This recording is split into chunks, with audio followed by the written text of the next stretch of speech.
bon maa ngi leen di gërëm di leen sant di nuyu waa Sénégal yëpp yi nekk Sénégal ak bitim réew di remercier également taskatu xibaar yi la presse ñi fi ñëw yëpp je pense que il ne manque personne apparemment ci woote bi ma leen woote pour clarifier certaines choses defe naa ne jot nañu xamante par le passé te man caaxaan jóglawuma bu fekkee tamit nit di nga ko yónni pour certaines choses je pense que c'est perdu d'avance parce que man ci dëgg lay dee moom lañ ma xamee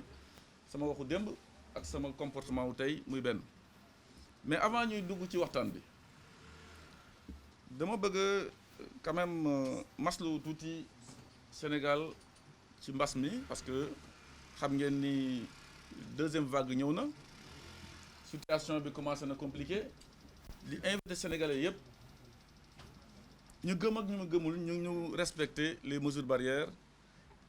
ak les mesures d'hygiène je pense que ñi fi ñëw ñëpp tey ku nekk ñëw nga ak sa masque c'est ça qui est le plus important également mais deuxième chose dama bëgg ñu ñaan pour que ki nga xam ni moom mooy synthèse u suñu éducation nationale ci gone yi te mu demoon bitim réew Sénégal yóbbu ko fa te tey ba tey gisuñu fu mu nekk ñu ñaan pour ñu retrouver ko le plus rapidement possible et surtout seeni sauve troisième chose mooy que dégg ngeen keroog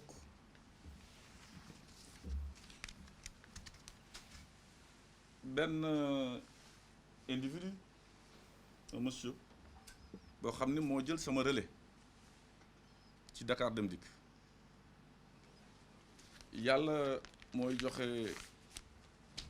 responsabilité jaaral na ko ci loxo président Macky Sall te maa ngi nuyu au passage jeex na te ba mu jeexee ba léegi kenn dégguma wax dara ci Dakar Dem Dikk lu dul lu baax mon frère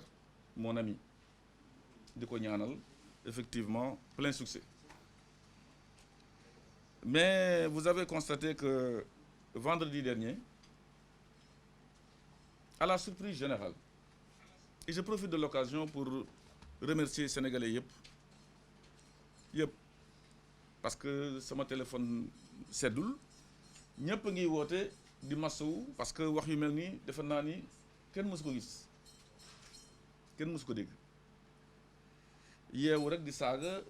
di wax des choses indignes joxoo benn kayit di tuumaal di xaste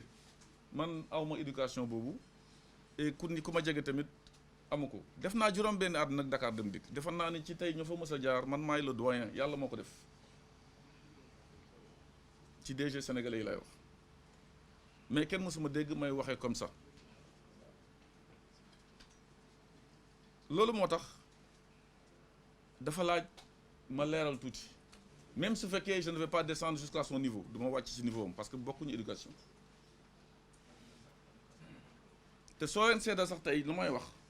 du moom lay waxal ñi ko yónni lay waxal parce que ku ñuy yónni sax c'est pas pareil ku ñu bëmax doo am frein ku bëgg a nekk un homme d'état du ci buzz ngay wutee Moussa Diop ngay wutee buzz te war a xam tamit un homme d'état sa langue doit avoir des freins du la neex wax du la neex nga waxe ko dinaa dellu si sur des points synthétiques bare na barewul mais je vais être très synthétique parce que indil naa la loo xam ne lu ne fàng kenn du ko jeex des preuves à l'appui neex na trop ñu dem fële jël siwo jën sotti la ko ne bon tax nga ah non moi yàlla def na ni dirigé naa Dakar Dem Dikk pendant juróom-benni at amul benn corps de contrôle de l'État bu ma épinglé ku ci jéemoon sax su ma la répondre da ngay reculer parce que ci dëgg lay yooyu je pense que IGE mi ngi fi Cour des comptes mi ngi fi ñoom ñooy les organes habilités OFNAC mi ngi fi ARMP pour les marchés ñu ne fa tuuxi duna yëpp fa lay am ci marché yi ñu ngi fi le dernier rapport d'abord de la Cour des comptes des marchés maa ngi ko yore mi ngi nii bu 2019 si vous voyez bien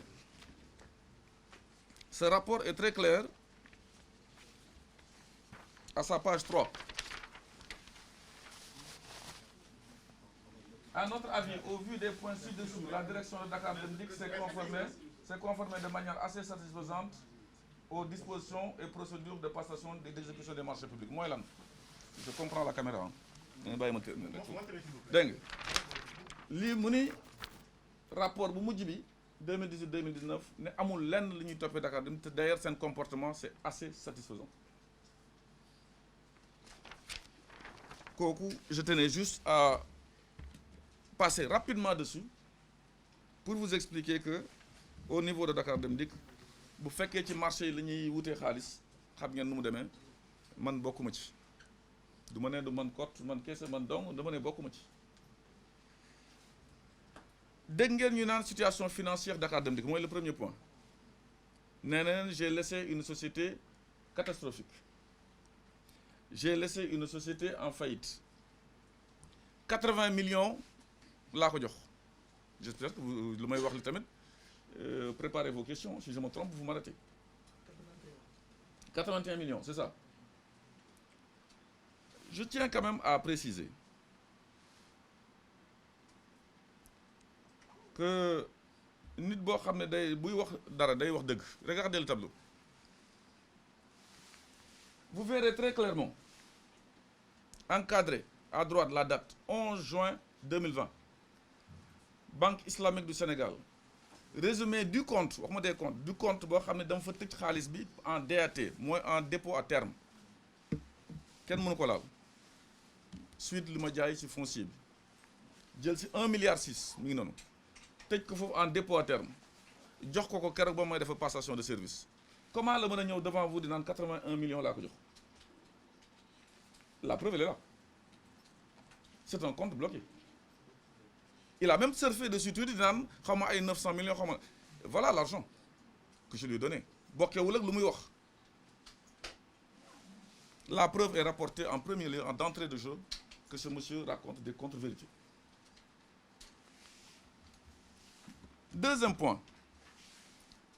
gis nga koo xam ne da nga daawoon di gérer un petit train bleu excusez-moi du peu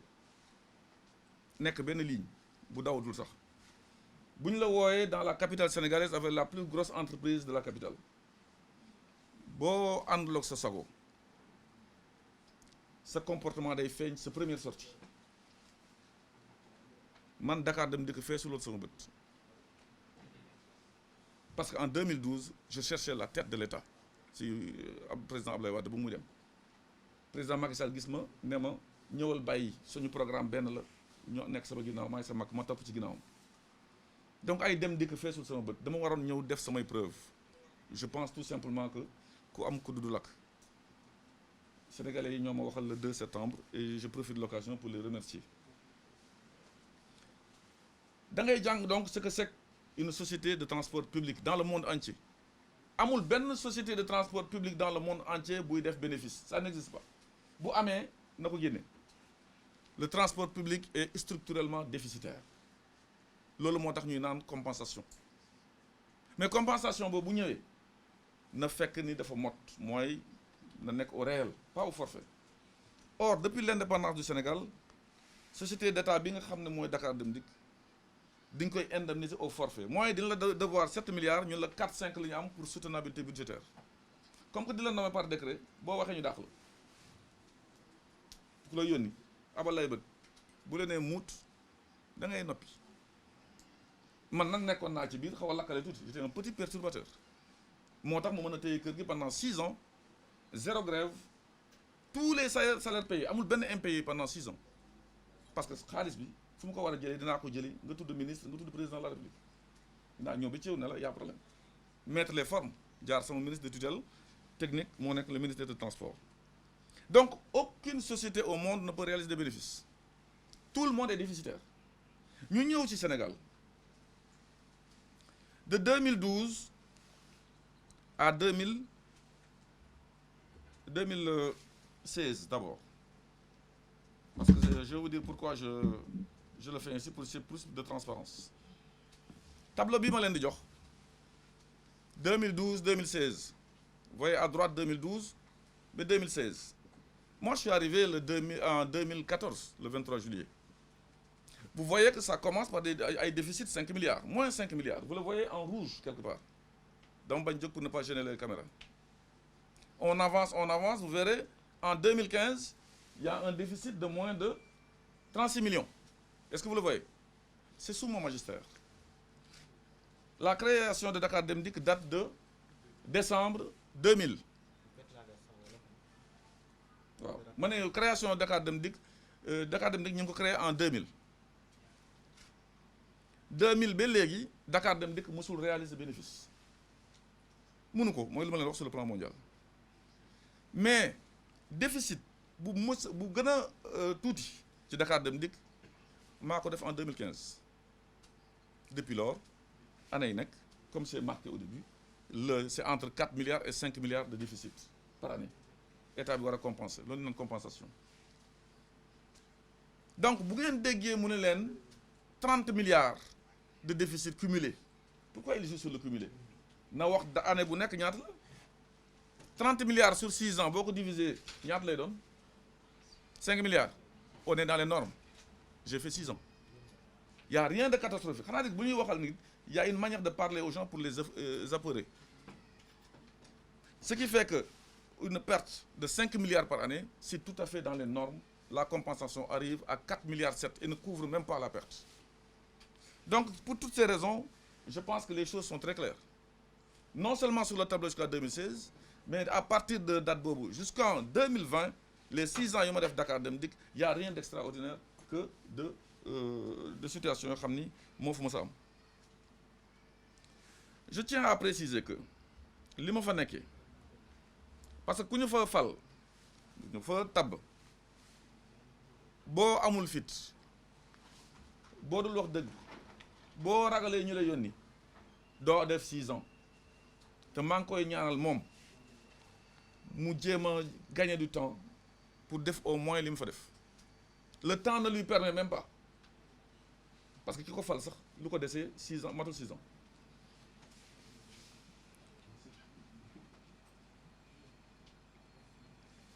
la moo tax ma ne la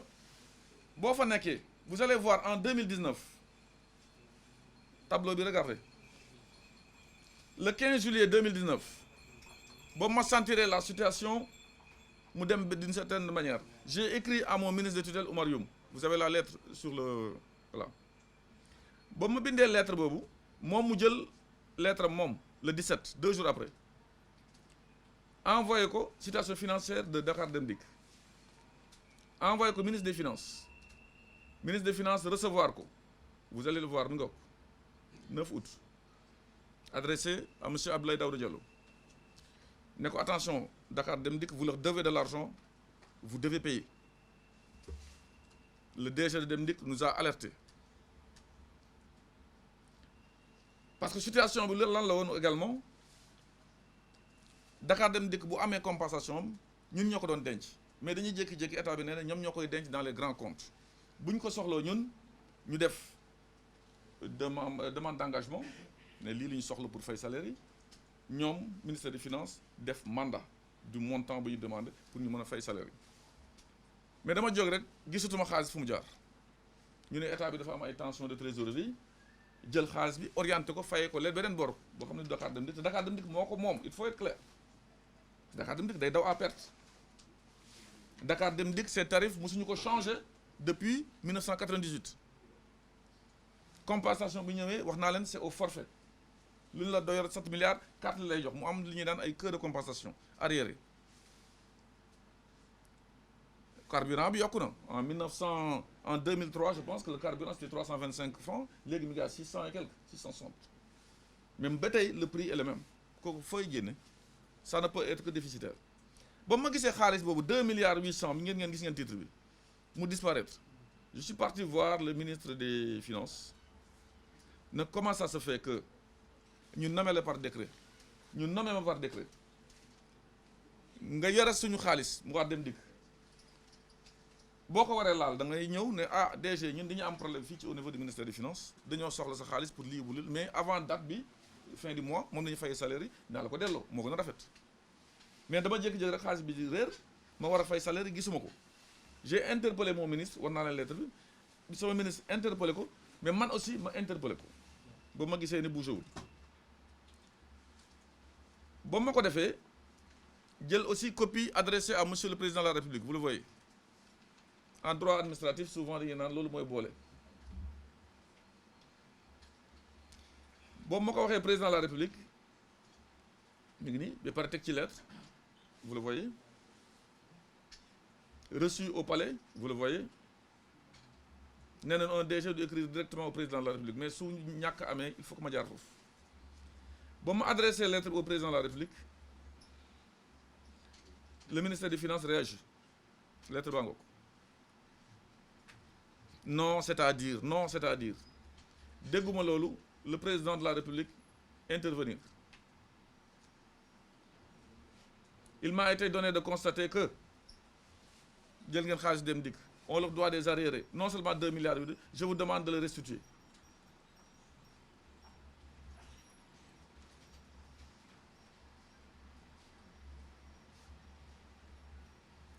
instruction yi ba mu ñëwee ci monsieur Abdoulaye Daouda Diallo nga xam ni lu mu def c'est pas normal du tout man kenn du ma xeex politiquement ba mu ñëwee ci moom mu jël courrier mi ngi nii man ku ma attaqué je sors les preuves à 4 octobre 2019 te le 15 juillet laa commencé xeex l'État a pris les dispositions de vous rembourser le tout mi ngi nii ça signifie que su ma noppi woon fu ñu jëm di naan man maa raté le coche man maa liggéeyul les salariés vont sortir parce que seen salaire moom ils ne comprennent pas il faut que ñu fay leen di ñoo liggéey donc vous voyez à travers cette situation ça montre quelle est la situation de Demdik en 2019 jusqu'à ce que les hautes autorités interviennent pour tordre le bras ki nga xam ne moom moo yore suñu ndénkaane c'est-à-dire suñu xaalis moomu ko mais di ko guérer des gens sur le plan politique mais il a fallu ma jaar fii pour mu am ku ragal président de la République doo ko bind da ngay toog fii di noppi bañ ñu dàq la ça c'est la preuve li ma leen di woon nii que pour 2017 2018 l'État du Sénégal doit encore à Dakar Dem Dikk 4 milliards 9 soo si boolee 2019 ça fait 7 milliards 381 millions xaalis boobu man ba ma fay nekk muy am ay difficultés pourquoi su ma ko laajee ministère des Finances du ma ko jox pourquoi boobu ñu ko dencee ba yëfi tàng avec le Covid je vais venir dessus après ñu jël ko léegi neen di jox ko waaj ba may génn rek jox ni ko waaj dégg ngeen conférence de presse bi oui maa ngi damay def pause fii remercier chaleureusement Abdoulaye Daouda Diallo chaleureusement ndax li mu ma jox mais pourquoi man mënuñu ma ko jox pour liggéey c'est signifique diñu ko serré ba mu tàng ba ñu ne bon Moussa Diop ni nga ko tax parce que profité nañu ci benn occasion l'histoire du 3e mandat mu dem mu ni bon léegi nag kii ñu fi indi ni nga ko jox ñu wax ne mi ngi liggéey vous avez tout compris ensuite je viens ci situation économique bi xam nga loolu la wax situation financière pour compte man je vous donne des preuves dessus ensuite vous constaterez que mois de mars 2020 pandémie bi dugg boobu pandémie bi dugg qu'est-ce qui s'est passé liggéey bu ñu liggéey nañ yëpp au Sénégal depuis man ba ma ñëwee man sama bopp laay wax jël nañu société bi yóbbu ko fu mu musul egg Sénégal yëpp si teg seen bët muy dox à l'heure di dox de façon sécurisée dans le confort accident routier ñun xamuñu ko ça peut arriver mais c'est exceptionnel gérer les chauffeurs te maa ngi leen di remercier au passage ci comportement boobu ñu am depuis que je suis là-bas lu am fu ñu waree grève man leen may leen mag ma wax ak ñi ñu ne ma dañu lay dàq de man may leen ma rek donc maa leen doon waxal donc bu ñu doon naan quelque fois ñu naan Moussa Diop force one c'était le premier syndicaliste damay dem revendiquer pour ñoom balaa muy egg ci fële ñu continuer seen liggéey te loolu pendant 6 ans c'était une méthode également